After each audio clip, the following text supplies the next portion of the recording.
посижу, поболтаю, если кто-то появится, зритель.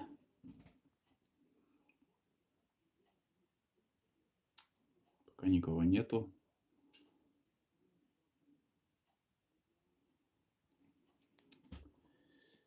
Так, надеюсь, кто-то увидит. Подождем.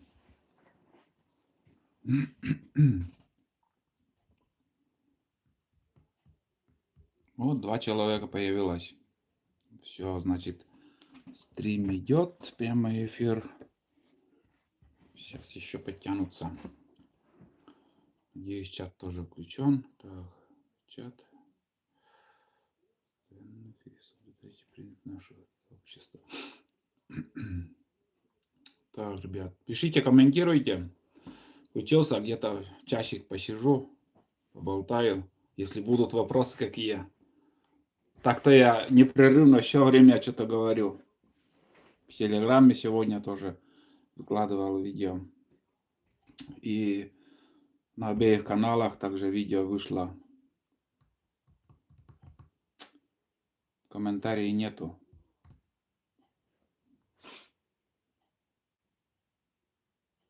Что-то чат молчит. О, появилось все. Включен. Привет, Мирза. Все, значит, работает. Ну, что сказать. Незапланированный стрим. Немножко поболтаю. Так, интересно, вот если... Так. Если в Телеграме как-то... Не знаю, получил. У меня компьютер выключен. Хотел на Телеграм там ссылку тоже скинуть. Может и не получится у меня. Все. Снова появился. Что-то я намудрил, ребят. Скинул ссылку в Телеграм и все. Надеюсь, все сейчас получилось. Так, Василий, привет. Вроде чат идет. Оля, какие у вас морозы в этом году? Очень холодно и не только холодно, скажем, бывает там холодает, потом оттепель, холодает, оттепель, а в этом году уже месяц как постоянно холода, и сейчас вот пару дней потеплеет и снова похолодает. Так что зима холодная в этом году. По пенькам, да, реально там тяжелый путь был. На видео все равно вам кажется, что дорога легкая, проходимая. Но, в принципе, проходимая, но нелегкая была. Я устал, прям с ног свалился и валился. Очень тяжелый путь, так как по целине ехал. И сам рельеф такой вот, земля такая вот неровная. И держишь буран там, на какую-то кочку попадет, и буран скидывает в другую сторону, потом сюда. Начало там вообще от реки, когда ехал, там тропа. Тропа, ягодники набили там тропу, прям вообще там вот так боком ехал. Все время боком. Я вот и видео сам, когда монтировал, когда перед тем, как выложить, я вот когда монтировал, да, и сейчас вот пересматриваю, и особо не видно, вот как будто ровная дорога, вот ровная дорога.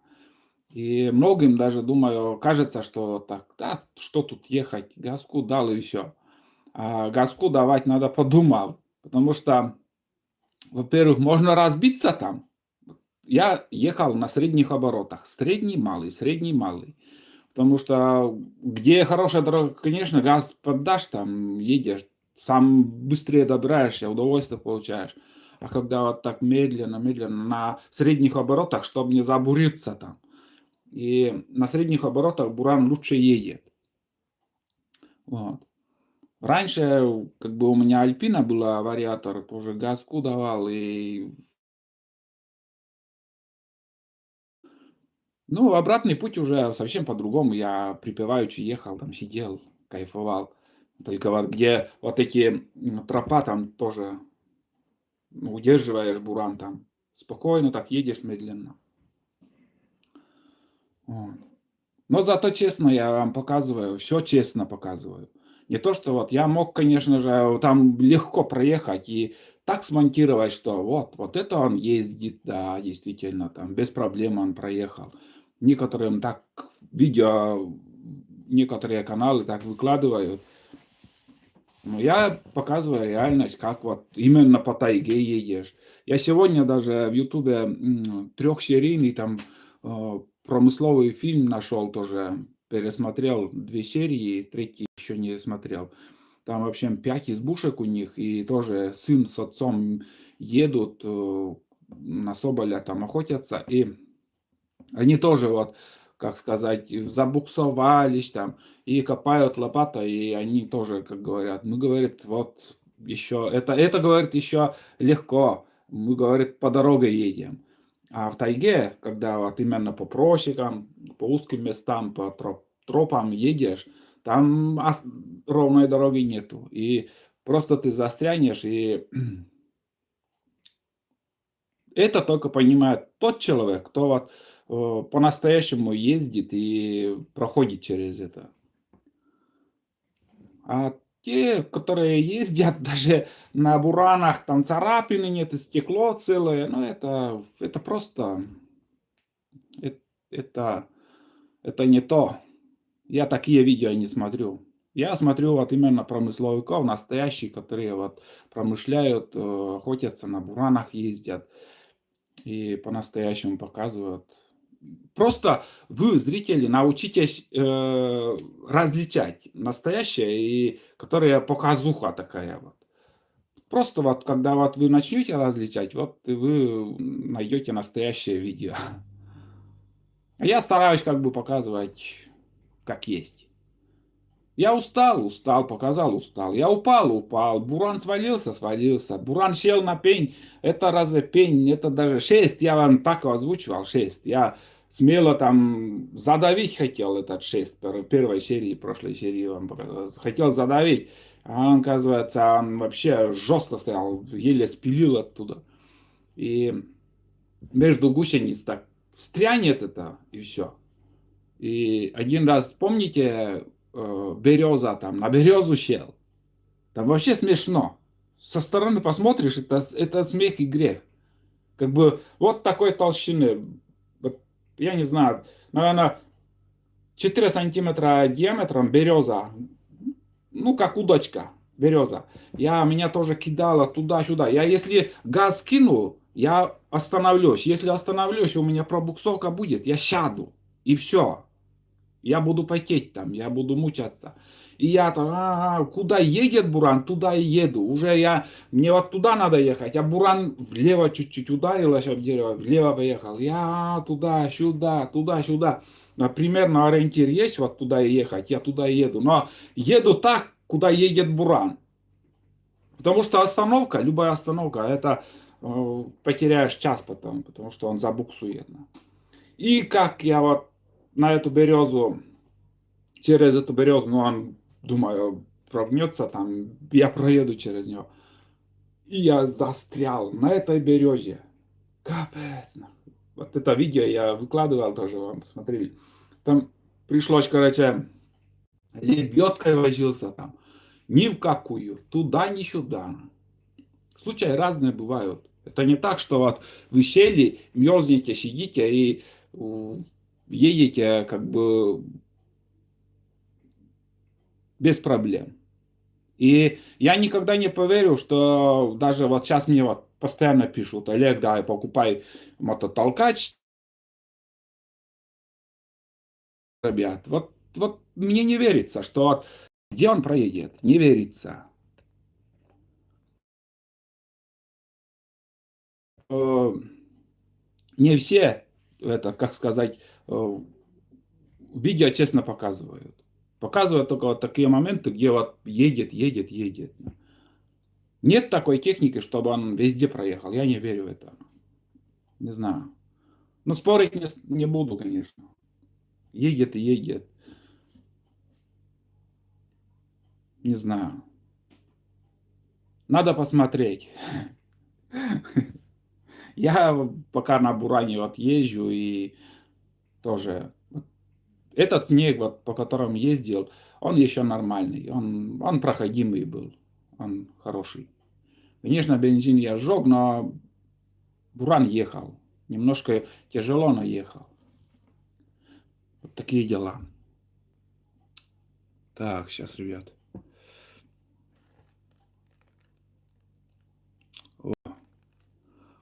Андрей К. Фамилия я не знаю. Вот я такая вижу, что пришел донат.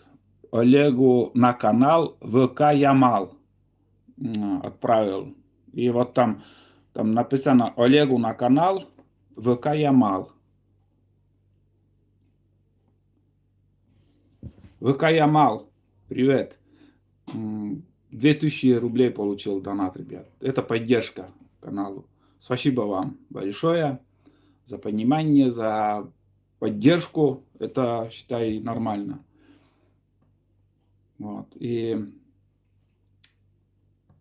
как сказать, уже скоро, обязательно подписывайтесь на мой второй канал «Будни Олега».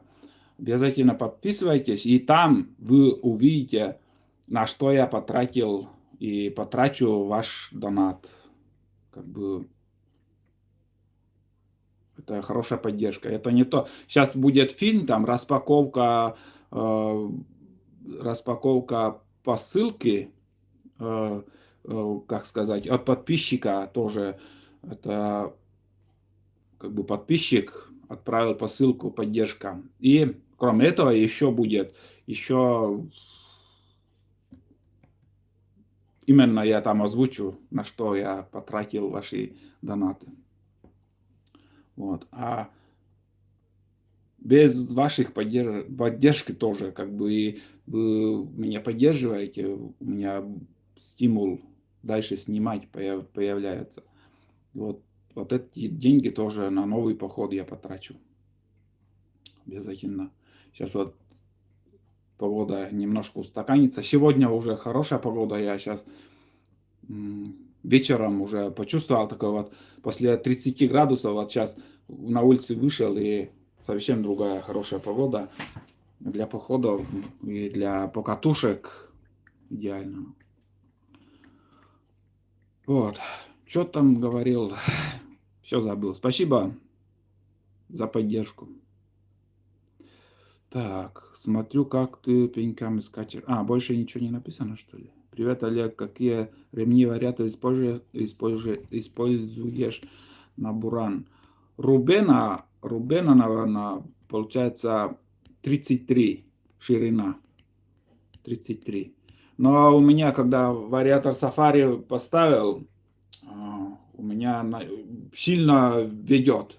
Вообще, я не мог включать и выключать, как сказать, скорость. Вот ты нейтральный поставишь, заводишь, и просто невозможно включать.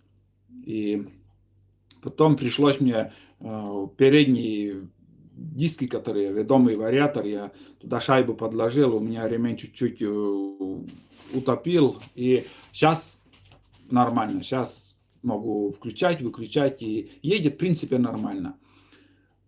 Даже, скажу вам, неплохо. И вот сегодня еще в Телеграме спрашивали, какой лучше, говорят, вариатор, Альпина или же Safari. Вот я на Safari перешел, и я не жалею нисколько. Safari хороший вариатор. Не шумный, едет, и хочешь там быструю скорость, быстро, но он быстрее обороты берет, конечно, чем Альпина, и быстрее зарывается тоже. Но он намного лучше, я так думаю. Но Альпина у меня есть тоже, если вдруг можно там обратно его поставить или в запас с собой возить. Но вот зима проходит, я вот капканы ставил, и считай уже месяц, там я не был месяц. Я хотел хотя бы через 2 недели туда-сюда там ездить, и я уже месяц туда не ездил. Потому что морозы, 30 градусов, что-то не хочется куда-либо ездить. И на лыжах снег не держит. Вот это меня останавливает. А была бы погода, конечно же, я бы ездил чаще и капканы проверять, и как в прошлом году чагу собирать. В этом году просто ничего не получается. Вот видите, как в один год чаще ездил, в этом году пока так. Ну, посмотрим. К весне, может, походу больше будет. Но у вас, как вы видите, в принципе, через день видео смотрите, думаю, должны быть довольны этим видео. Пока запас видео было, вот как-то хорошо я там записал видео, что вот сейчас я могу выкладывать. А не было бы запаса, все, капец. Вот поэтому и осенние видео мне тоже помогают. Там много снимаю и долго я выкладываю. Поэтому есть вам что смотреть. Вот. Дмитрий, привет тоже. Олег, покрась дверь, входную избушку. Ренат, ну, много раз об этом тоже думал, но как-то мне и так. Там перед покраской надо тут, там отшлифовать это все, там старые обои, потом уже покрасить. Если на первой избе там вы имеете в виду. Так, добрый вечер, Олег, рад видеть тебя. Привет из Кирова. Привет, Василий, рад тоже видеть вас.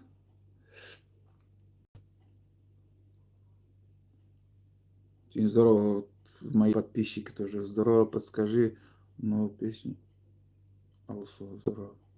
Подскажи новую песню Алсу. Так, говорит, привет, Дмитрий, привет. Так, Раймо, привет. Олег, приветствую, Сергей, привет. Алексей, Олег, здорово, как рад тебя видеть, дружище, редко видео делаешь. Ну, извините меня, это же не редко через день видео выкладываю. Говорит, привет, Сергей. Так, говорит Алексей, так, привет, я смотрю твой канал «Лесной дух», жаль, что он закрывает канал «Лесной дух». Ага. Он хороший тоже мужик. Знаешь, бывает, надоедает, и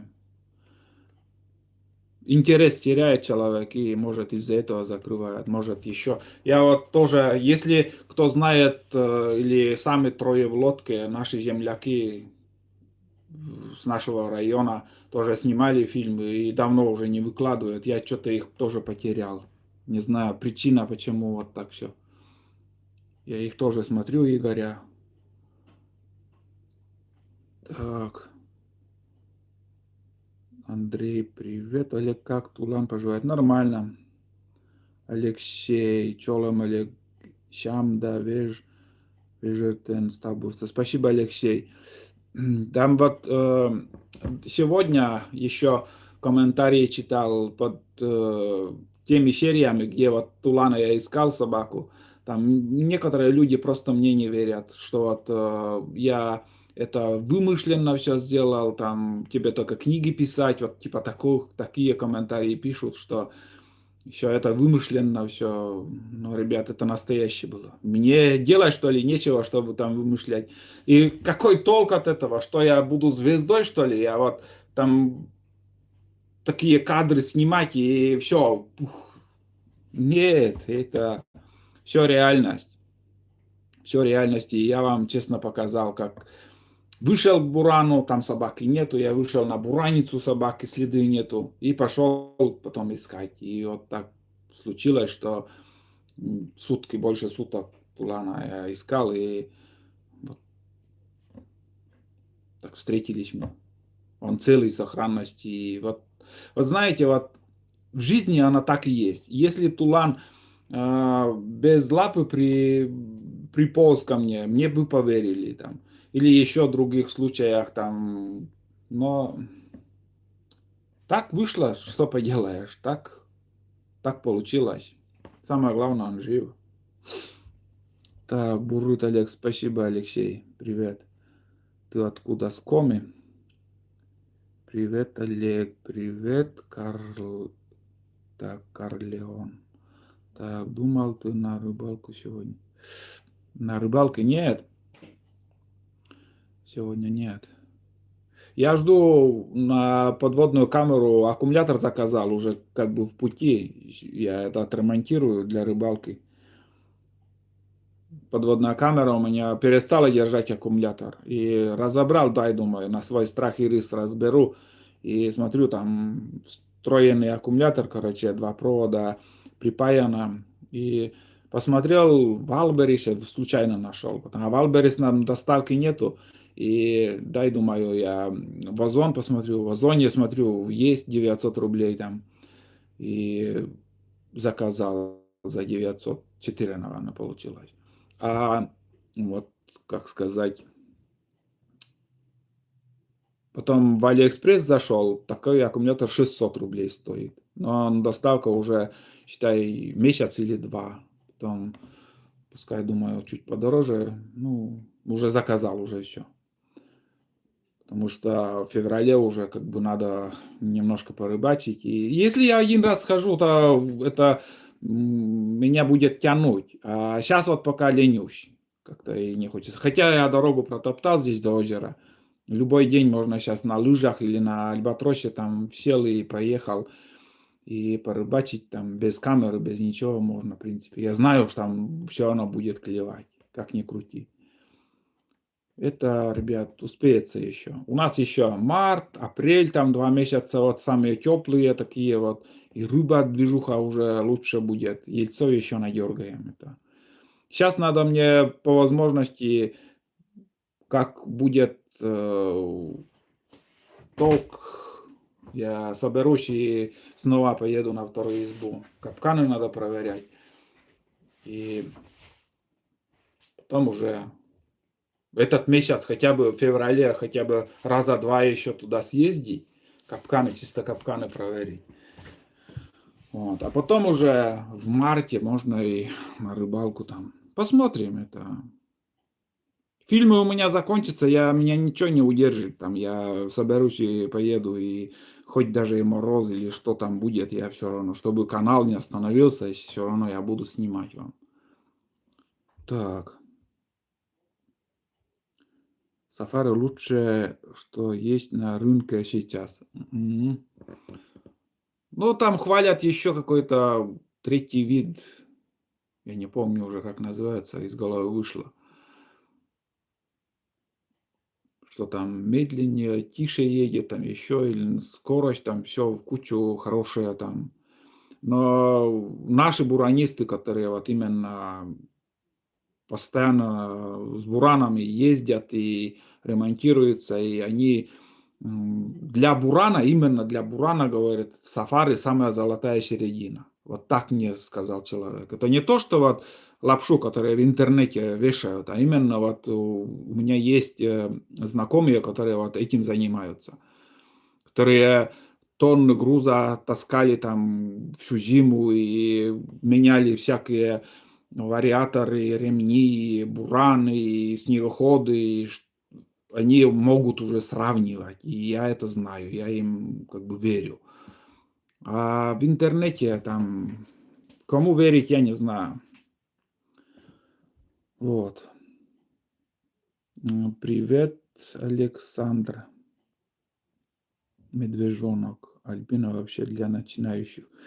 Ну, тоже как бы едет ведь, едет. Я если поставлю Альпину, я также буду ездить. В принципе, он едет, но медленнее он разгоняется, ну, едет, но громко и слишком. Говорит, привет, Сергей. Али, привет.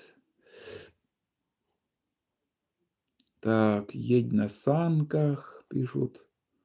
Так, у меня около 100 капканов лес. Так, у меня капканов. Весной пойду проверять. Кого капка не те. Лично я куниц ловлю на капкан. Силки нет. Арктик. Да, Арктик, наверное. Да. Вроде бы Арктик. Но вот кто-то хвалит, кто-то нет. Но я не буду ни с кем спорить, ребят. А вкус и цвет все мы разные. Я вот могу сказать, что я на Альпине могу также ездить. И на сафари вот я почувствовал эту разницу, он лучше. А Арктик я не могу сказать. Прошлой весной на капкан доставал бобра. Мгм. Бобры страшные животные, по ночам выходят из нор, перегрызают все вокруг. Но это так, есть, да. Ударской нет. Сегодня чай у меня и вот томатный сок.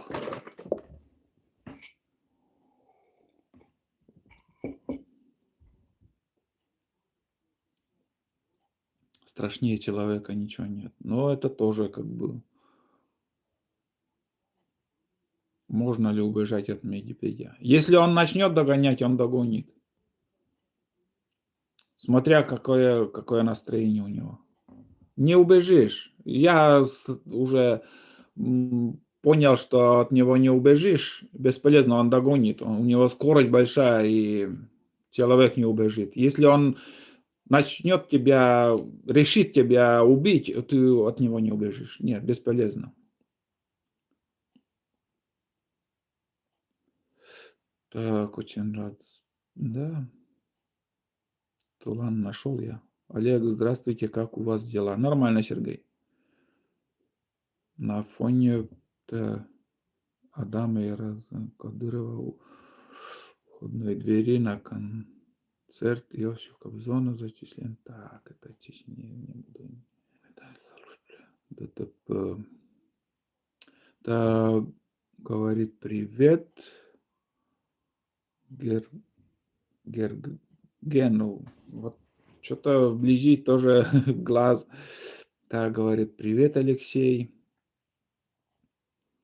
Так, Хиоми, привет. Кстати, есть. Ну, мало, немножко есть. Потому что прошлой неделе ко мне охотник тоже приходил, пообщались, и он с лунок, сколько там, 4 штуки вроде взял. Немножко, говорит, есть. Но в одном месте только, а так. Возле первой избы еще один товарищ мой, знакомый, говорил, там тоже несколько штук их видели, косачей, одного добыли. И я вот пару раз ходил, но я их не видел. Может, чуть-чуть дальше надо съездить. Но вот я последний раз, когда с манком на рябчика ходил, с новым манком, я тогда на сосновом лесу видел. Штук 5, наверное, их было и все. Взлетели, улетели. Вот я бы, если бы не взлетели, я бы прошел под ними, и я бы и не увидел. Просто они, вот я шел по дороге уже, на дорогу смотрел, и прям над головой они сидели, улетели. Молча сидели. Так. Олег, ты делаешь струю бобров? Я их еще не ловил. Я каждую осень путевки беру, лицензию на них, но не охочусь. Так и проходит, лицензии сгораю. Честно, вот сколько глухарей я заплатил. У меня все сгорели. Я одного только добыл и все. Косачей, наверное, штук 10, наверное, заплатил. Тоже как бы все сгорело. Так. Кто такой? Так. Владимир, привет. Артем, привет.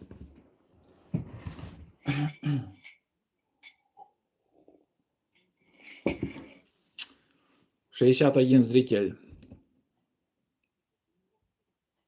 Но больше не бывает, там 100 максимум набирается. И все.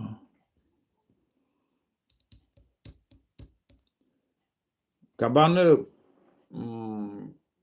знаете, вот если не обманывает меня, что-то какой-то след появлялся уже до Нового года, наверно, или после, наверно, где-то до Нового года. Так, в глухозимье у нас нету, снег глубокий, они у нас не живут, а весной подтянутся, летом немножко так, но в основном мигрируют. А чтобы вот они были там, охотились на них, нет. Привет, Олег, как делишки, как здоровье? Нормально, Тём. Здоровье так себе. То болеем, то выздоравливаем, то болеем. Пока сейчас не в напряг. А а вот когда что-то нагрузка, спина начинает.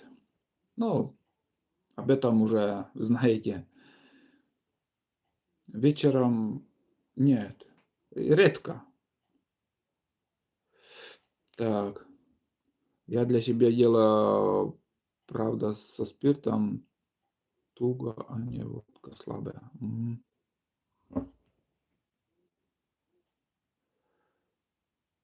Олени, а, раньше даже года 10, нет, обманываю, наверно, даже больше. Там бывало там такие вот, стаи, табуны по 50 штук бывало. Там от второй избы севернее, когда ходил, их много там видел. И бывает, там попадешь, где они тропили, там ходили, такие вот. Интересно, конечно. А сейчас, в прошлом году вообще не видел. Я имею в виду осенью. Позапрошлом на фотоловушку одна штука только попадалась. Следующие года где-то какой-то год 5 штук, когда 11 видел, когда 1 штук. Еще Айдал живая была там, наверно, штук 11 последний раз видели. Там еще вот 1. Волки, наверно, их режут тоже. Сейчас вроде охотники говорили, что в нашу сторону тоже подтянулись олени. А где олени, там и волки. Вот.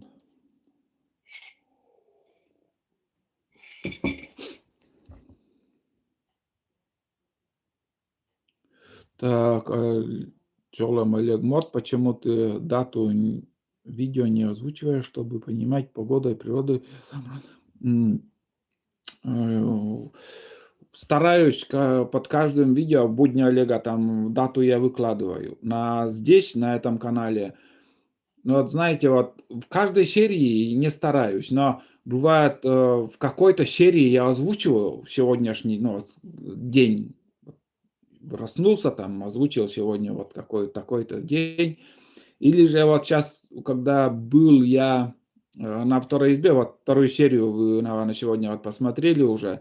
Там, если в плейлисты зайдете, там в плейлистах название, наверно, плейлиста, получается, "Поход, вторая изба", и там дата есть. Там 28, наверно, нет, обманываю, наверно, чуть или когда это было, чуть раньше, наверно, было. Где-то после 20 числа, может 23, не помню уже. Вот там я дату выложил. Большой привет из Республики привет, саламат. Олег, ассалам алейкум, Мухаммед, привет. Барсучьего жира нету, у нас нет барсуков. Я еще не видел. Енотовые собаки там встречают у нас.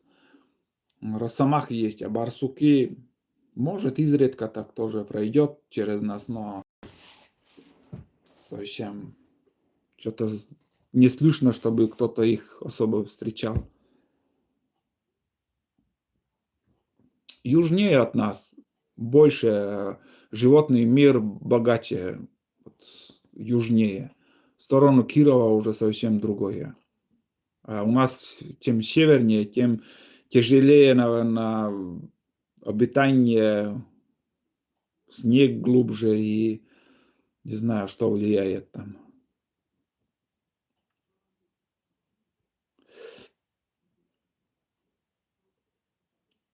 Мгм. Да, пень еще тот был, блин, немножко жару дал этот пень с кулачок, блин, вот такой, ну, где-то сантиметров 40, наверное, было. Но если от земли, может, 50. Я думал, сломается, а засел там и капец. Ну, вот, знаете, э, речный домкрат нужен. Но я сейчас одну фишку придумал тоже. Пригодится. Может, если случись что там, я вам покажу, как это работает. И долго думал, там, речный домкрат с собой брать. Но с помощью ручной лебедки, думаю, все получится. Так что еще одно такое крепление надо сделать. И будем испытывать. Рано или поздно засадим там буран, и придется еще попотеть. И вот в деле можно попробовать, если получится. Но, блин, нужен. Вот как ни крути. Вот ручная лебедка, это обязательно, стопроцентно. Это под сиденьем, чтобы было. Хоть на какой технике едете. И вот желательно, конечно, как же, речный домкрат. Комментарий тоже прочитал. Там, вот, говорит, там делов-то, взял буран на бок, поставил, снег подложил под гусеницы и дальше поехал. Стаж 36 лет, наверное, там человек написал, без проблем там ездит. Я не знаю, вот я просто не знаю, как так. Я там крутился, я в гараже, ребят, я буран возьму, подниму на бок. А в полевых условиях, когда ты застрянешь, все в снегу, когда вот все, туннель вот этот под бураном, туннель вот набиты снегом, и просто ты не сможешь сдвинуть с места. А насиловать тебя, вот ты можешь там еще как-то еще, и у тебя грыжа где-то и выскочит. Межпозвоночная грыжа, или же пупок развяжется, или же хрен пойми, или яйца опухнут. Так что, ребят, не стоит этого. Лучше с собой берите этот домкрат. Вот, честно, речный домкрат нужен. Вот, нужен. И, как сказать, даже хотя бы метровый достаточно. Есть видео, нашел, речный домкрат делает человек. Просто наглядно вот показывает. Элементарно просто. Он просто из профильной трубы сделал и получилось. Вот, просто можно своими руками сделать. Если купить, он также 8000, наверное, этот реечный домкрат стоит. Они дорогие. А можно самому сделать. Можно еще приспособу. Вот я вот что придумал там, попробую. Если получится, получится. Если нет, так нет. Вот. Так что все серии, не только все серии, а дальше смотрите, продолжайте смотреть. Еще будут походы на Буране там. Потому что на Буране так и так мне придется до избушки доехать, во-первых. Потом дрова еще надо заготовить. И лучше на Буране заготовить весной дрова. И не надо там вот где-то лежит у тебя под снегом. А когда у тебя под крышей дрова заготовлены, удобно, удобно. Все сухо, все под рукой. И класс. Вот.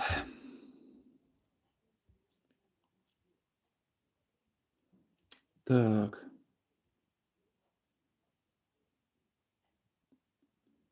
Так, так, так. Так, привет, русский дух, привет.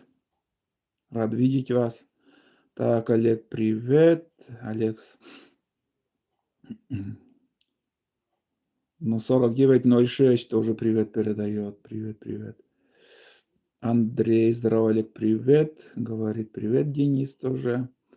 Батис Иван, привет, Ваня. Отдельный тебе привет, спасибо. На будни Олега посмотри, сейчас уже получается следующее видео. Тебя я там буду вспоминать. И покажу, что я купил. Так, Лена, так. Леша, привет, братан, где ролик? Так, пишут, это яйца пухли. Ну да, что, берегите себя. Спасибо за совет. Александр. Речный домкрат. Если по совету, то речные домкраты, ребята, очень в одиночку просто незаменимая вещь. Вот я сейчас промысловиков сегодня тоже смотрел. Отец с сыном я говорю. У них длиннобазовый буран. Они просто застряли. И вдвоем, еле-еле вдвоем они могли немножко вот столько приподняли. Немножко вот так. Потом, да, действительно, вот снег туда накидаешь под гусеницы, и гусеница на снегу будет. А в основном, когда ты сядешь, это получается у тебя где-то на лыжах, вот, лыжи, скажем, на твердом участке, и задняя часть рама, скажем, на твердом участке. А гусеница висит. И вот ты газуй, не газуй, он так крутится и не едет. Все. Вот тогда и надо вот буран поднять, чтобы туда снег натолкать. И гусеница уже чуть-чуть выше стала, чем вот эти лыжи. И он тогда проедет. Зацепление, когда будет, он проедет. И ты в одиночку не сможешь. Просто, просто не дается.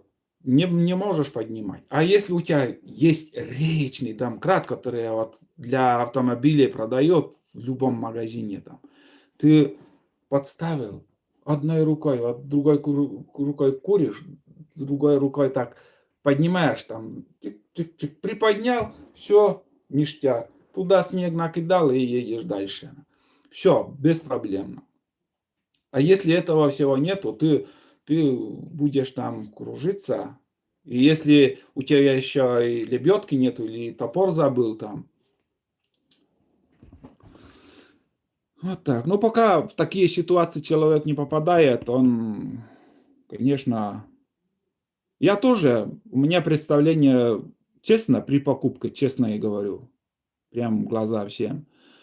Я, когда купил, я думал, сяду, вот так ровно буду сидеть, ехать между деревьев. И все. Но буран такая штука. Да, любой снегоход. Хоть там двухлыжный, хоть иномарка, есть еще. Если опыт вождения нету, то будешь на бок ложиться, ты будешь стукаться там, или стекло разобьешь, или себе лицо, или еще что там. Колени. Я вот с того похода приехал, у меня все колени, у меня синие были, синяки. Сколько ударов. Ну а тогда на адреналине ты это боль не чувствуешь вообще. Вот этого боли нет. Стукнулся, так немножко так, и все. Думаешь, уже ты забыл, едешь дальше, едешь. А потом домой приедешь, ё-моё, это что такое? Везде синяки. Вот. И вот я тогда первый раз, когда тоже поехал, все так сложно оказалось там. Едешь там, умирал тоже, спотел там. Катки перевернулись. Не могу, не понимаю, почему буран направо у меня едет. Просто я не догадываюсь первый раз. А потом уже, вот я сейчас уже как бы сам советы даю. Потому что некоторые зрители одни понты кидают, по ровному месту там ездят, а есть некоторые именно вот слушают советы, и они в такие ситуации тоже попадают, и где-то мои советы тоже пригодится. Берите обязательно домкрат. Берите. Для снегохода, я думаю, даже двухтонник, вот этот ручная достаточно будет. Фал, и вы просто спасетесь от мучения. Так, спасибо за совет. Смотрим, Денис. Олег, у тебя есть бензопила? Всегда можно возить с собой 2-3 доски, сороковки, санях для мостов. Мгм. Привычки нету вот, насчет, досок. Потому что у нас как бы в тайге все равно можно мост любой сделать. Даже не надо там эти доски. Где вот кустарники и нету деревьев, а у нас ведь плотная тайга, у нас деревьев просто море. А есть вот, южные регионы, там показывают тоже, как бы через кустарники ездят, поля, кустарники, овраги. Ну, там может и пригодится. С Туланом все хорошо, Денис.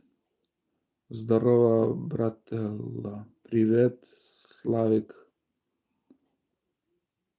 Да, привет с Минска, Вика Шоу. Вика Шоу. Привет всем, привет. Денис 78, привет. Так, Михаил, привет. Так, Андрей, привет.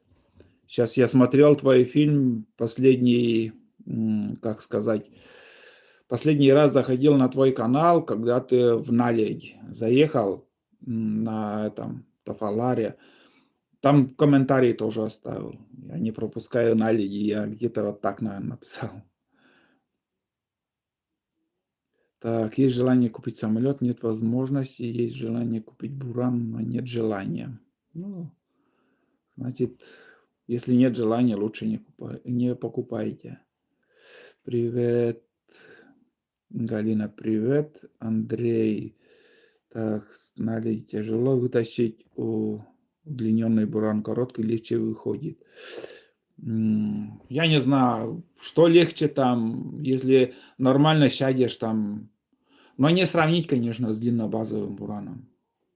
Он хоть как, но все равно короче и меньше, и легче.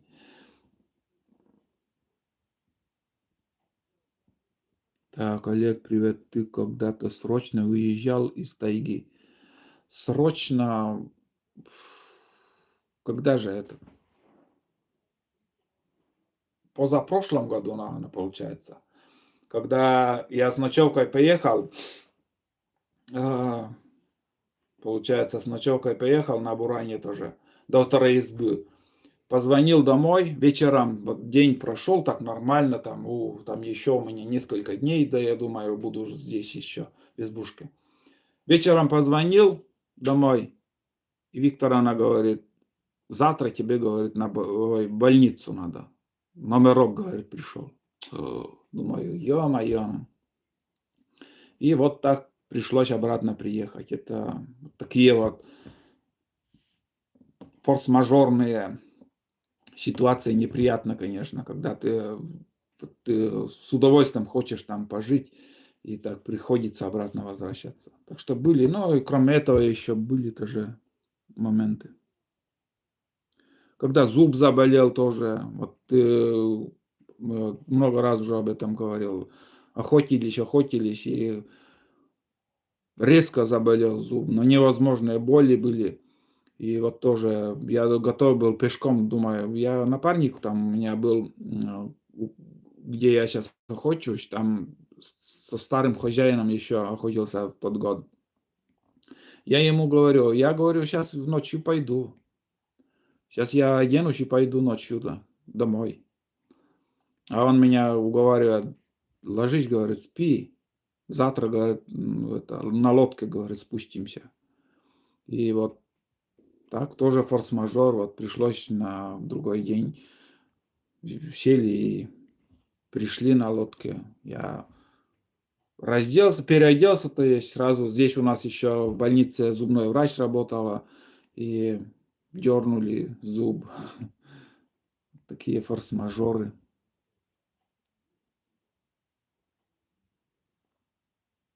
Так, Галина, привет. Это было срочно. Привет, Олег.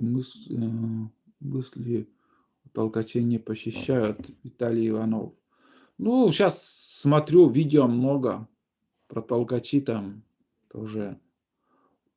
Как это? Как это называется-то? Мониторю. Кто-то хвалит один толкач, кто-то другой. Но, ребят, честно говорю, я стопроцентно уверен, что хоть какой бы не был хорошим мотобуксировщик, большие, мощные, тяговитые, никогда в жизни бы я это не купил. Никогда в жизни. По рекам, по полям, по лугам, по дорогам, по ровности, без проблем. Но вот где вот я проехал на Буране, вот показывал, я мучался, ехал. Там на этом мототолкач это толкает, мотобуксировщике, там человек просто умрет. Это, если, скажем, вот руль у снегохода тяжело держать, управлять снегом, а когда у тебя такая баржа, большая мотобуксировщик, и вот этот руль удержать, это, я не знаю, но это просто не удержать. Это вот так он будет на бок ложиться. Где у меня буран ложится, там он точно не проедет. И в одном из видео, когда я приехал туда, сейчас скажу, в избушку, на вторую избушку, там у меня одноклассник был, приехал на мотобуксировщике. Я это видео тоже вам показывал. Вот. За день раньше меня там он приехал и переночевал, и еще мы переночевали там. Потом я обратно уехал, он еще остался. На рыбалку он приезжал. У него тоже мотобуксировщик. Такой вот чуть больше среднего. Не мелкий, но оно чуть больше среднего. Оно уже как бы чувствуется. И он тоже мне, честно сказал, говорит, заколебался, говорит я. Тоже управлять, говорит, очень тяжело. Мототолкач, когда двигатель сзади, и ты вот этими санями управляешь, наверное, 100 раз легче, чем вот этот большой двигатель с гусеницами удержать вот с этим рулем. Просто, ну, это нереально. Это техника, ребят, честно говорю. И перед тем, как купить, задумайтесь. Если вы будете ездить, как я, по тайге, по неровностям, по ручьям, вырубкам, где пни или еще там, вы замучаетесь. Мототолкач, наверное, лучше будет. Или снегоходы. Вот. А мотобуксировщик, почему я так говорю? Потому что вы знаете, у меня есть Альбатрос. Мотобуксировщик тоже. Я его удерживаю. Но и бывает, он еще бывает неуправляемый на бок. Но не сможешь ты удержать и все. Если захочет он свалиться, ты не удержишь. А в основном, конечно же, он управляемый. Ты сможешь, потому что он маленький. 8 лошадей в нем. Как бы даже вот ты держишь в гараже, вот я возьмусь за руль, газую, я его удерживаю. Удерживаю, потому что мощи не хватает, скользит потом гусеница. А если 15-20 лошадей, ты газанешь, он уйдет, и ты не удержишь его. Он мощный. Вот. Поэтому за счет того, что он легкий, ты сможешь удержать. Но он меня везет везде и всюду, и вообще лучшая техника в мире. Достаточно, ребят. А эти огромные нет. Если огромные, это лучше мототолкач. Лучше пусть толкает двигатель сзади. Как-то, может, еще вы сможете управлять и проедете. Но не мотобуксировщик. Это мое мнение чисто. Я не спорю ни с кем, но я так думаю. Вот.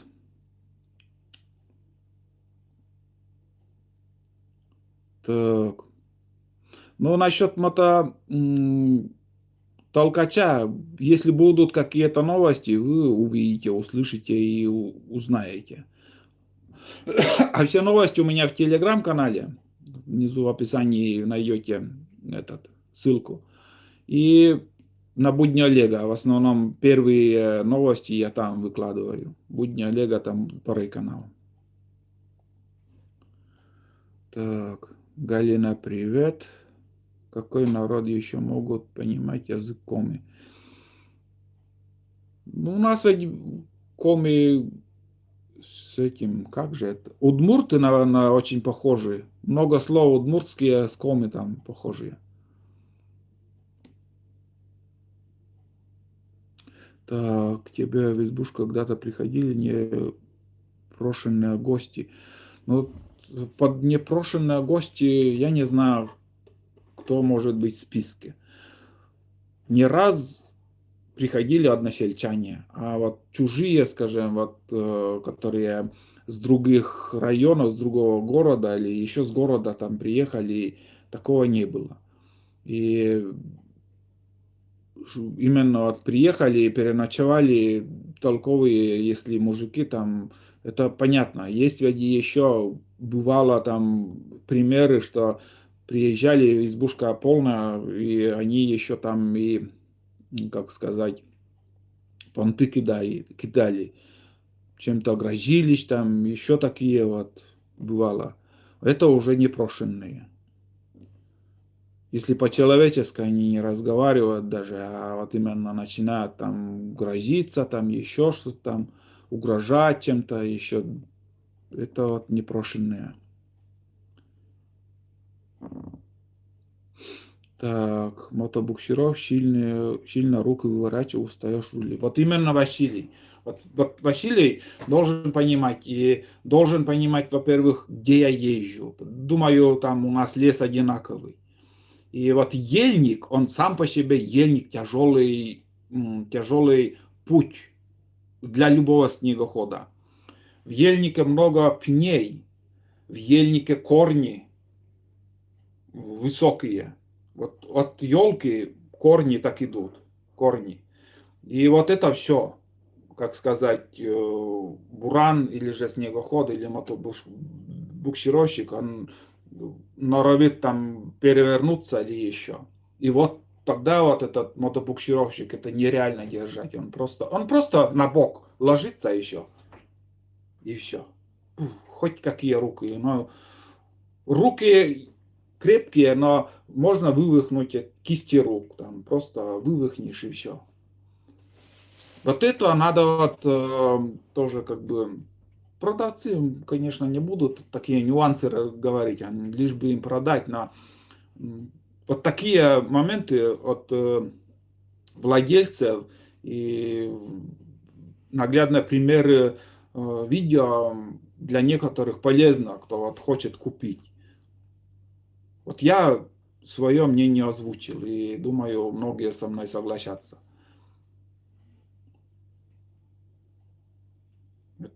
Это надо почувствовать самому. Перед покупкой надо почувствовать. Не так вот дай прокачусь, там проехал там 100 метров по ровной дороге. Нет, это не то. Именно вот надо по снегу, по неровностям, как сказать, где-то по оврагу съездить, там, как вы почувствуете, сможете, нет, управлять, вот это все, всеми этими.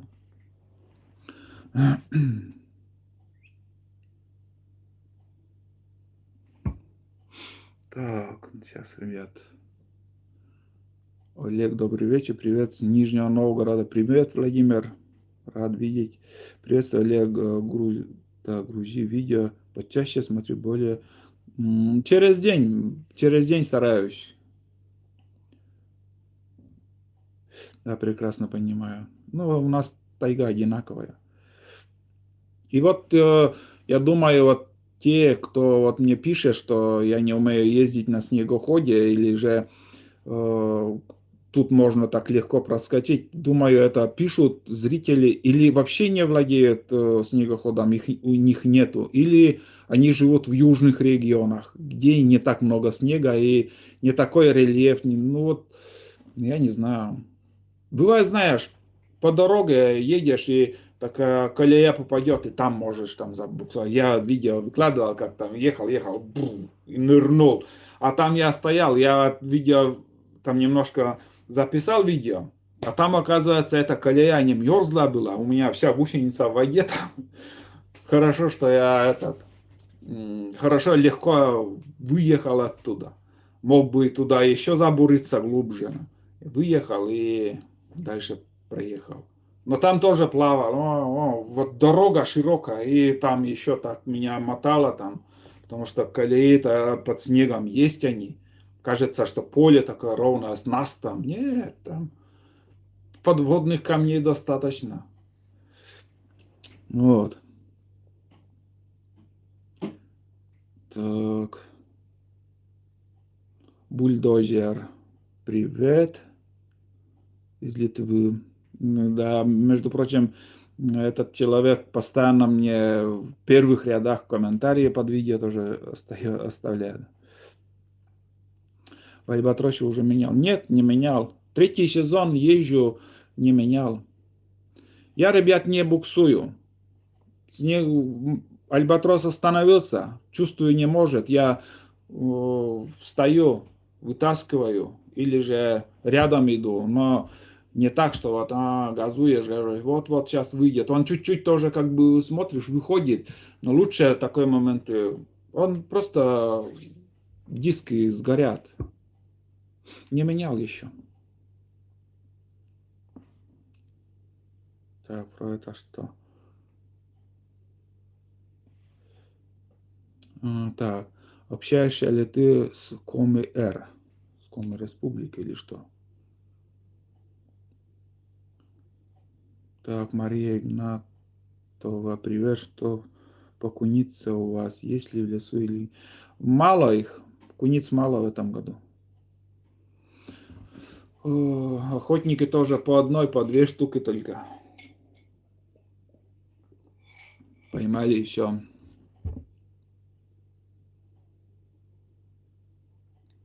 Так, это читал уже. Сколько лет твоему Бурану? В 2012 году, наверное, покупал. Юбилейный выпуск. Это про что?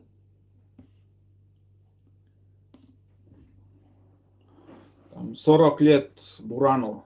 В юбилейный выпуск я попал.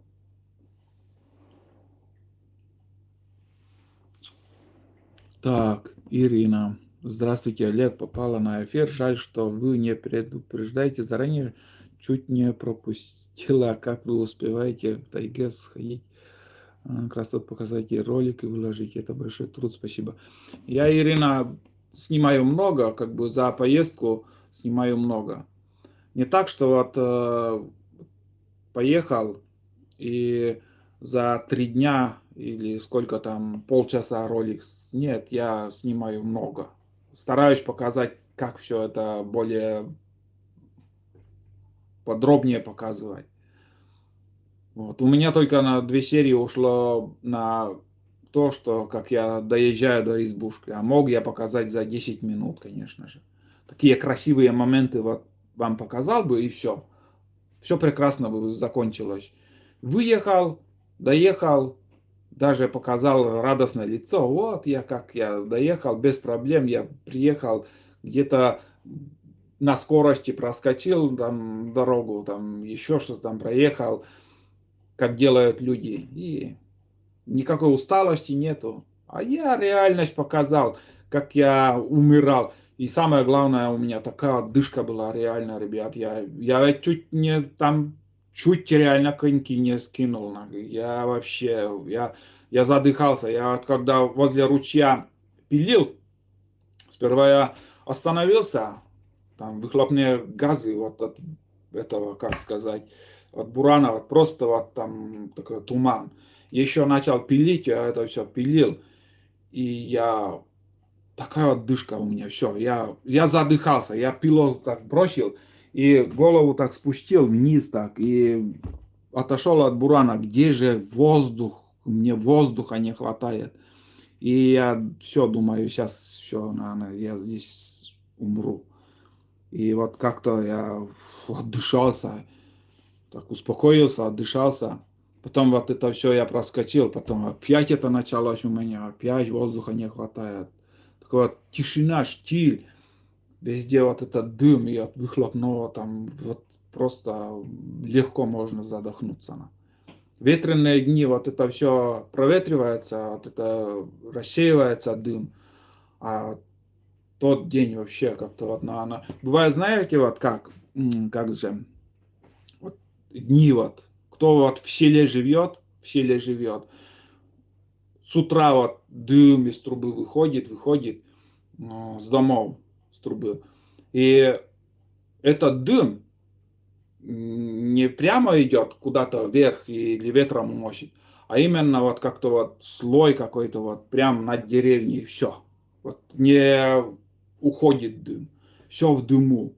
Или же туман вот этот не рассеивается. Вот именно вот как туман. Вот до земли туман спускается, вот то же самое. Вот тогда в этот день вот вообще дым не уходило. Когда вот едешь, у тебя дым в сторону уходит, и ты свежим воздухом-то дышишь нормально. А когда останавливаешься, вот этот дым возле тебя вокруг, и все, там воздуха вообще не хватало.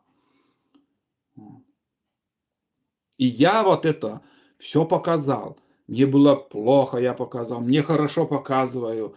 Я показываю радость, вот это я что вижу, вот какие вот деревья, вот какая сегодня, вот какая погода. Все показываю. Не так, что вот тык-тык-тык-тык, 10 минут, и все, поход закончился. Потом опять ждут, когда же выложат там этот фильм через 2 недели. Нет. У меня такой формат, я уже много раз об этом говорил. Бывает, повторяюсь, я не скрываю тоже, вот, бывает, повторяюсь, но жизнь такова. Вот так жизнь идет. Вот, представляете, вот не будет так, как хочется, или бывает там однообразие у нас у всех в жизни, у каждого простого человека это есть однообразная жизнь. Разнообразие это кто путешествует. У них разнообразие. У меня однообразие такое же. Вот в фильмах бывает однообразие.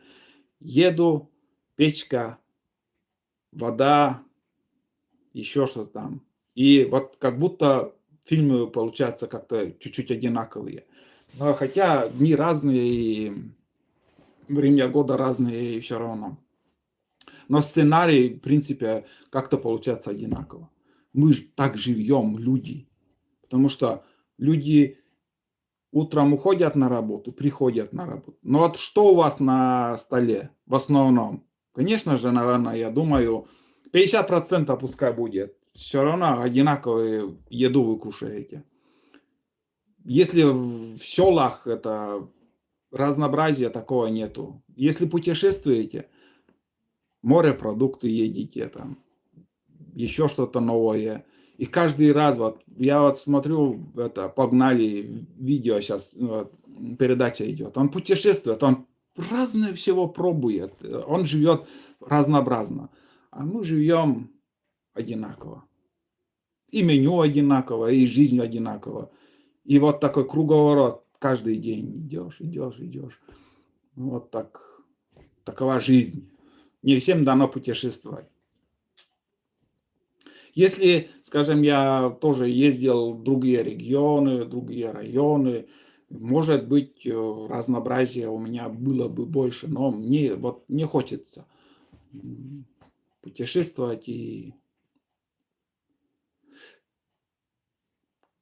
как могу, что могу, то и показываю. Так,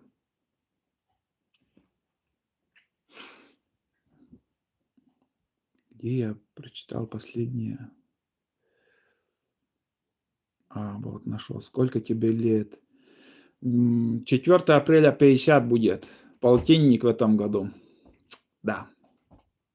Олег, интернета нет, так, интернета нет, Скомирувак, канал, YouTube, люблю вас смотреть. Я Геннадию давно уже не заходил, очень давно. Я нет, не на пенсии, Виталий. До пенсии еще много. Я блогер, зарабатываю вот в интернете. Сейчас, в данный момент.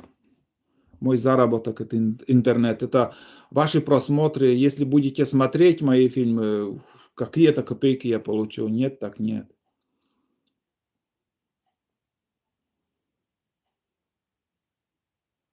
Так, Олег, много роликов снимаешь, наверное, меньше стал общаться с односельчанами. М, Общение как было, так и есть. А, Тоже писали, что у меня нету друзей, там еще что-то там. Все есть, конечно же. Контактируем, также общаемся. Я со всеми, кого не встречу, обязательно поздороваюсь. Но если человек один, второй раз в ответ мне не поздоровается, я его вычеркиваю, все, больше я здороваться не стану. Я по-человечески с каждым готов общаться, здороваться, но если им жалко сказать «здравствуй», это уже пусть нос выше поднимет и дальше идет. Мне этот человек не интересен. А общение я не потерял, конечно же, общаюсь я все совсем. Как без общения, без, как сказать, без помощи, в любой момент мне понадобится помощь. Если не общаться, кто мне поможет? Или если он не будет общаться, помощи от меня не получит там. Вот я 3 цикла осенью, мне надо было перевести на другой берег. Я в одиночку, конечно же, смогу, но мне нужна была помощь.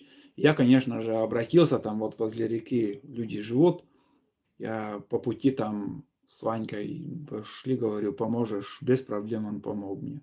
Обратно тоже позвонил, там обратно перевести тоже помог. Как без помощи? Помогаем друг другу. Деревня еще как бы нормально.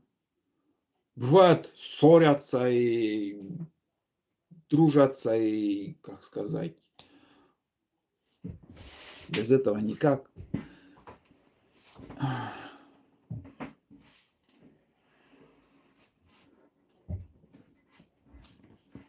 Но особо я не люблю большие компании, скажем, вот, как сказать, собираться там, сидеть. Я просто устаю. Я люблю быть в одиночестве, там, с семьей, дома, с женой, там, просто и все. Нам это хватает. Вполне достаточно. Не люблю такие вот компанические там посиделки. Раньше, конечно, после армии там к одноклассникам друг к другу ходили туда-сюда, туда-сюда, общались, собирались, пили, бухали, и всякое бывало. Но это время прошло. Сейчас мне как-то уютнее тишина, и я люблю одиночество. В тайге вообще стараюсь быть одному. Даже ни с кем не хочу там, чтобы вот кто-то был рядом со мной. Мне одному вообще комфортно. Раньше, чем больше людей было в избушке, мне было интереснее. Я всегда всех приглашал, там вместе ходили, и да, и чтобы 2-3 человека всегда было. Постоянно, чтобы было. Там кумар, кумир, курили там, все в дыму, там на утах ходили постоянно. Сейчас нет, сейчас один, только один. Мне так комфортно. Привет, Олег. Да, в морозный день тяжело дыша, воздух разряжение, ра- разряженный какой-то. Я не знаю, вот прям воздуха не хватало. Так, говорит, привет, Виталий. Привет, Олег, от Антона из Германии. Привет, Антон, рад видеть тебя. Вот интересно, Настя постоянно сейчас стримит. Встречались втроем. Постоянно, вот когда не захожу постоянно в стриме, там интересно. Всю жизнь, свою жизнь-то я начала показывать.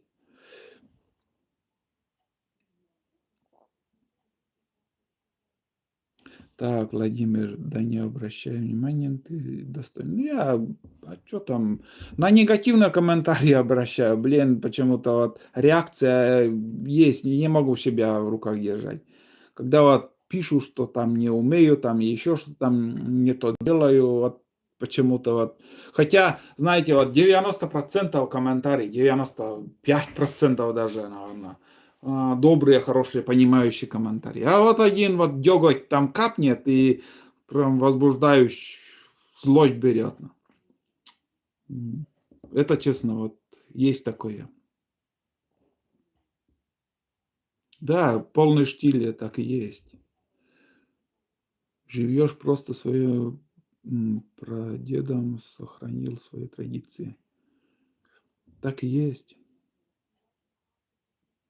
Да, привет.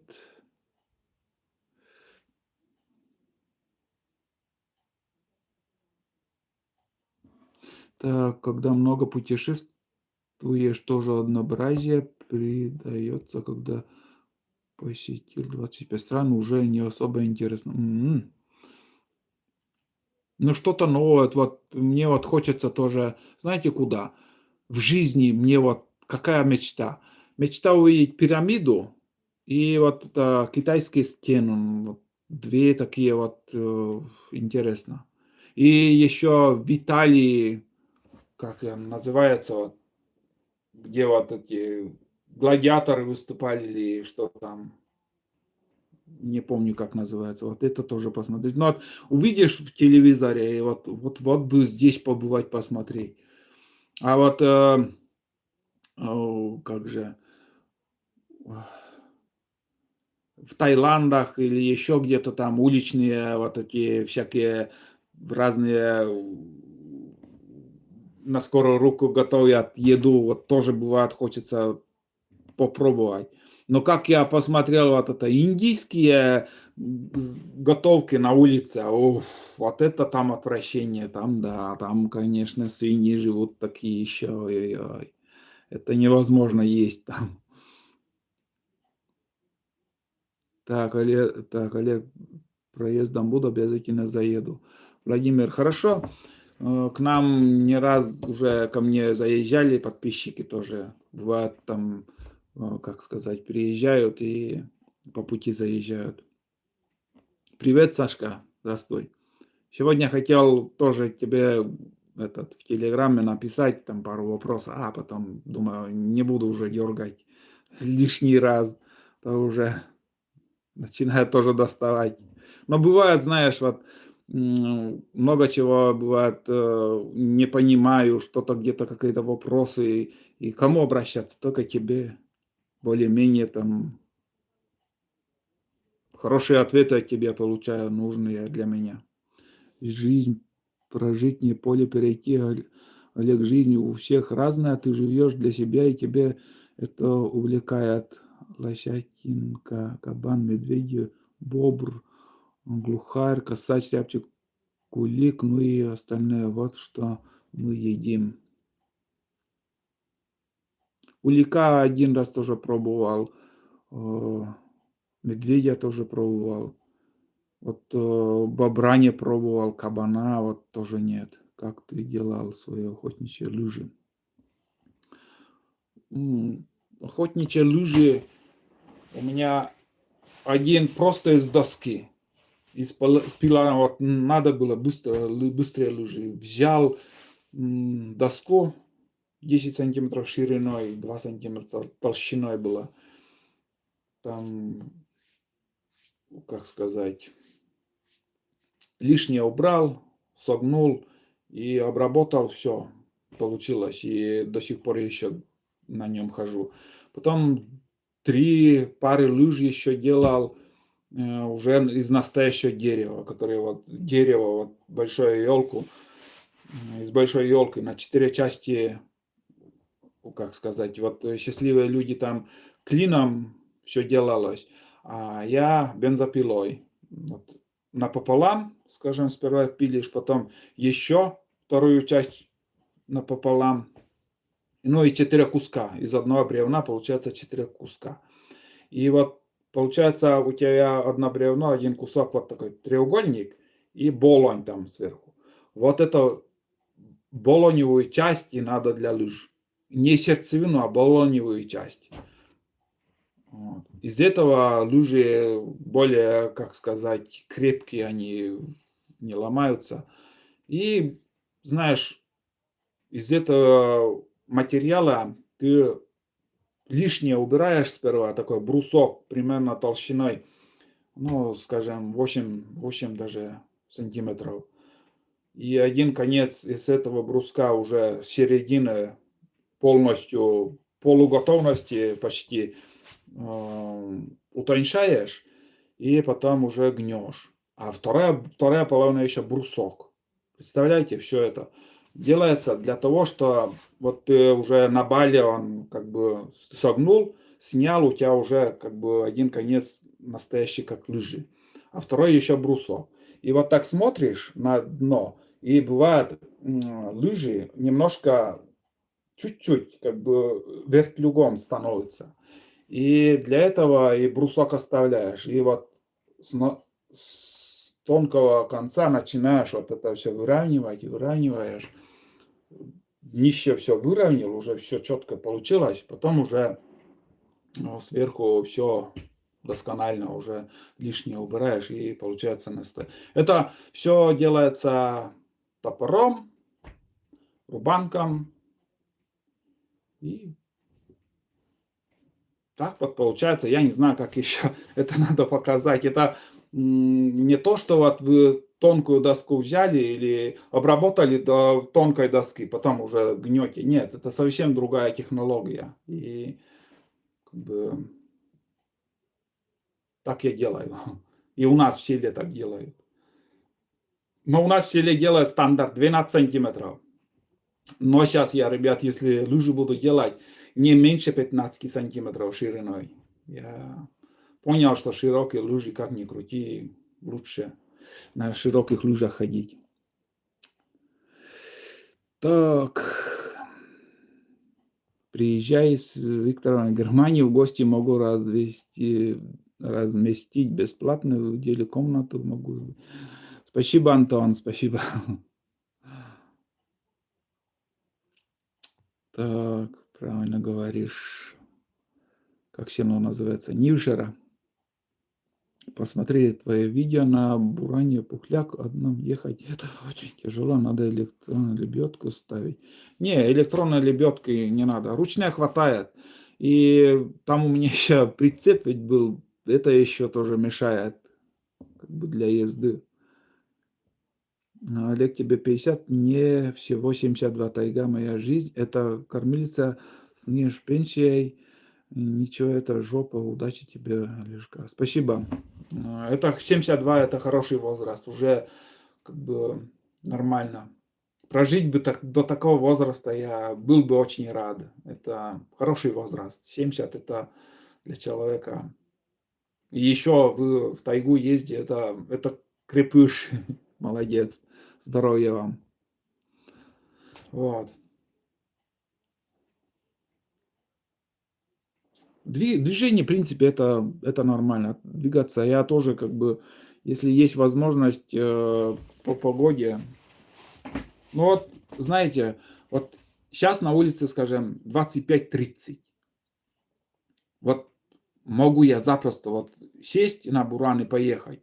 Но все равно удовольствия не будет. Удовольствие в том, что ты встанешь, уже начинаешь остывать. Все время надо движение. И когда еще снег не держит, как-то интереса нету. Вот чтобы ты уже туда пошел, чтобы был ток какой-то, вот польза, чтобы ты не стоял, не мерз, и мог ты кого-то добывать и все остальное. Вот этот момент надо. А не так, что вот, поеду, бензин жег, приехал обратно там, и смысл какой от этой поездки. Подождем, может, все устаканится еще погода и будет хорошо.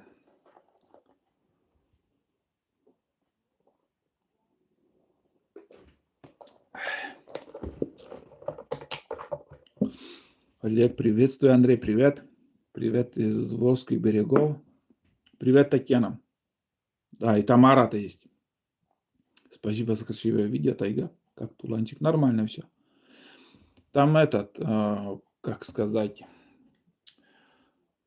на будни Олега там Или в Телеграме там постоянно его снимаю. Колизей называется в Италии. Может быть, я не помню. Ну, вот там, да, Колизей, наверное, есть.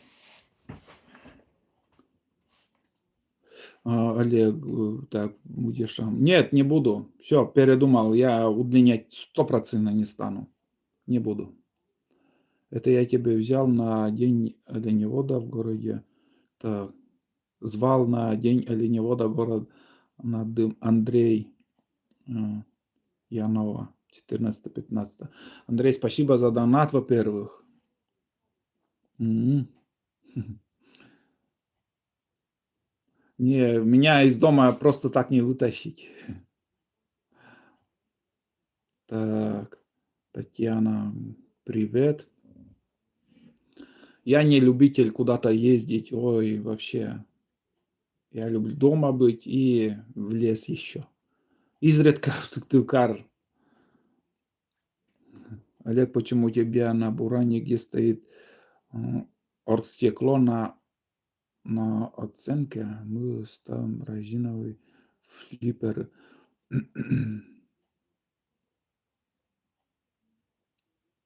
Это ободок, который защита, наверно, получается. Который со стеклом шел у меня, я его потерял, а там новый я так и не поставил.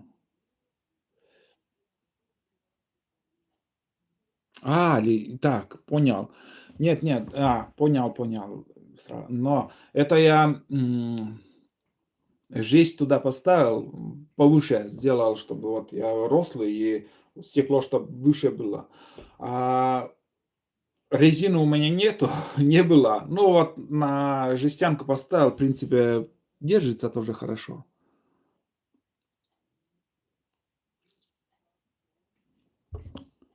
Ну, я сперва не понял, что за.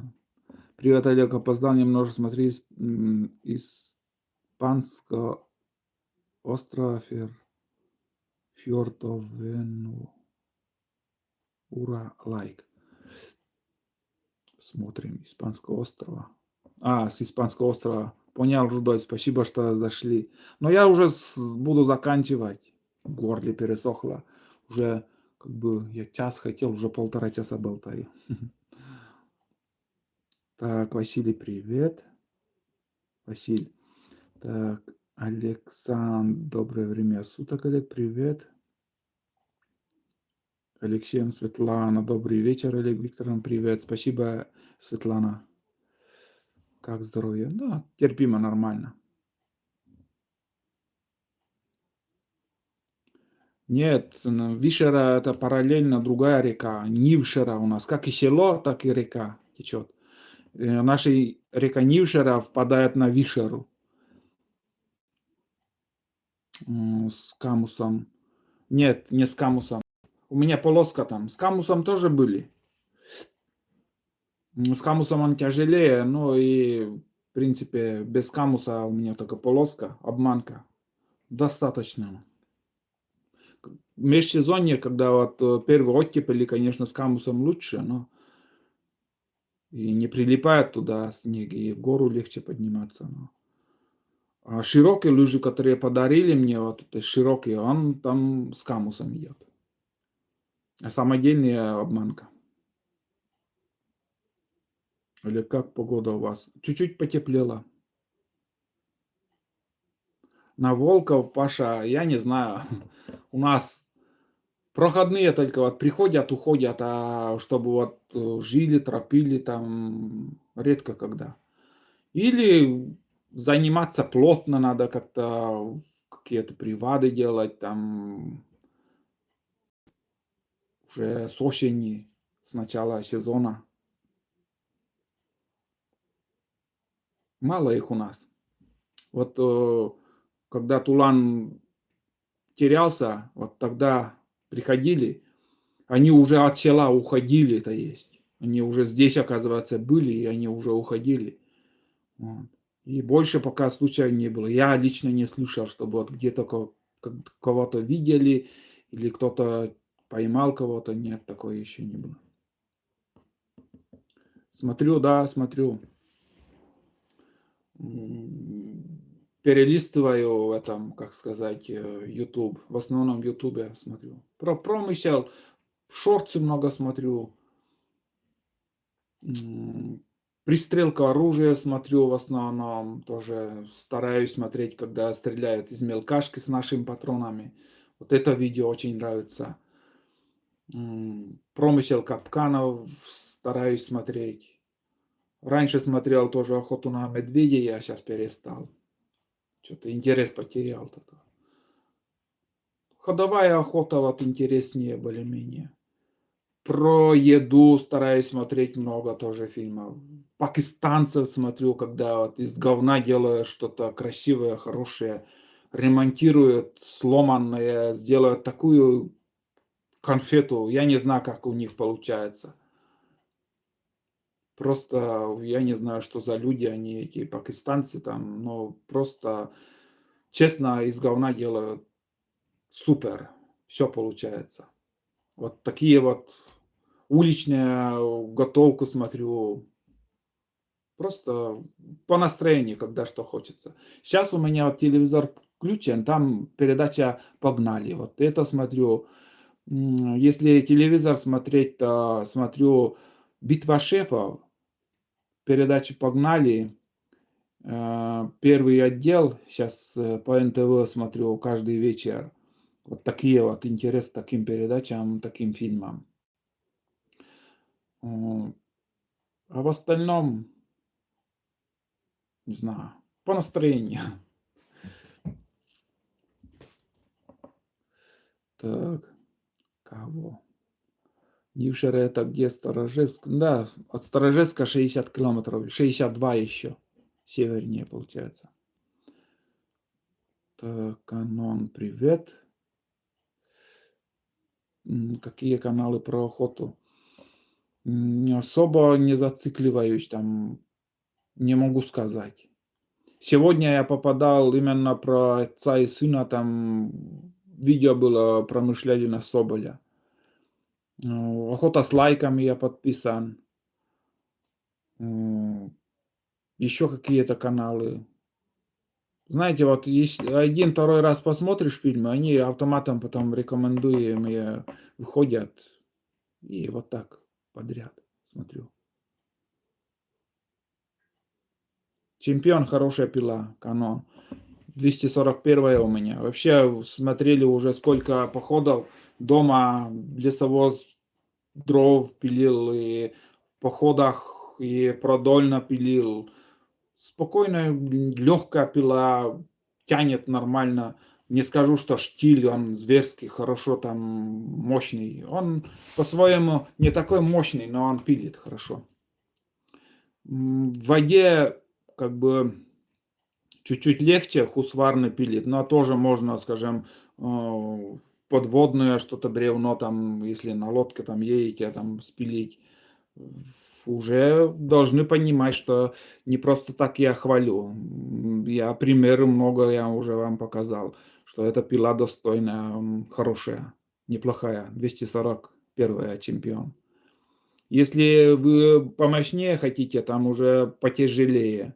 Я взял вот именно для этого, путики там чистить, там и с собой, бывает, полдня таскаю на руках.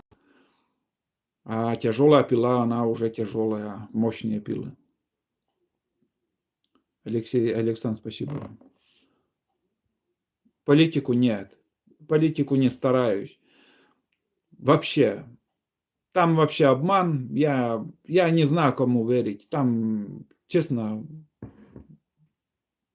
не люблю. Там просто обманывают. Если по телевизору, полный обман. И сейчас уже в соцсетях, в ютубах, и там уже не понимаю, что смотреть, кому верить. В смысле, вот это искусственный интеллект, там видео, вот показывают как настоящее уже, бля, и уже путаюсь, бывает, честно, уже начинаю путаться, а это реальный человек или обман там. Такие видеоролики делаю, что уже, ребят, вот поверьте, немного еще осталось, и уже перестанем различать там искусственно от настоящего. Вот будет такое, уже идет к этому. Вот. А я остаюсь таким, как есть. Меня не потеряйте и будете смотреть настоящее.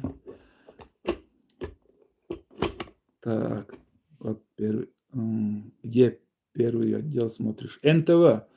Это вчера, вот сегодня выходной, конечно, не показывают, но понедельник, с понедельника по пятницу там. Конечно, Сашку там я общаюсь лично с ним. Все никак не получилось встретиться. Что-то там, когда хочу встретиться, он в командировке где-то на севере или еще. Сейчас последний раз в городе был, тоже не мог дозвониться до него. И так вот получается. У кого пакистанцы нет смены погоды, им легче не как у нас погоды в погоду.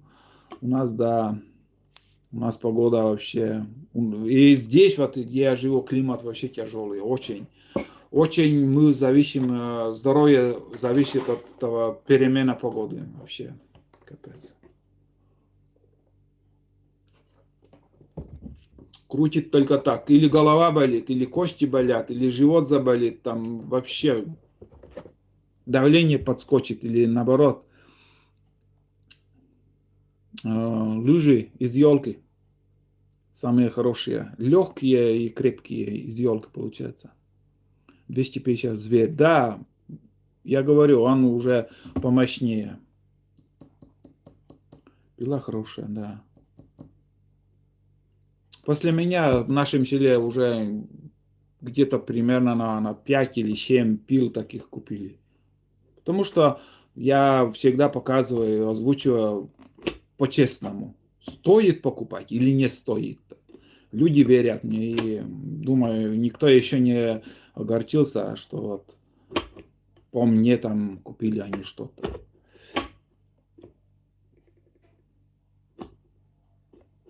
А уже идет. А сегодня же суббота. Может быть. Да и ладно, ребят, давайте будем заканчивать. Честно, уже 1,5 часа. И если реально идет фильм, то я пойду смотреть. Да и хватит. Понемножку, помаленьку. Спасибо за донат, конечно. Получается, Андрей нам отправил. Скоро узнаете, на что я потрачу вот эти все деньги. И обязательно подписывайтесь на мой телеграм-канал и на Будни Олега, на мой второй канал, где я все это показываю. Короткие или длинные лыжи. Чем длиннее, тоже хорошие. Свой рост сделайте, и будет хорошо. Все, давайте. До новых встреч, ребят. Через день стараюсь как бы выкладывать фильмы. Смотрите дальше, продолжение походов. И не болейте, будьте здоровы. Спасибо, что посидели, немножко поговорил. Давайте. Хватит на сегодня. Пока.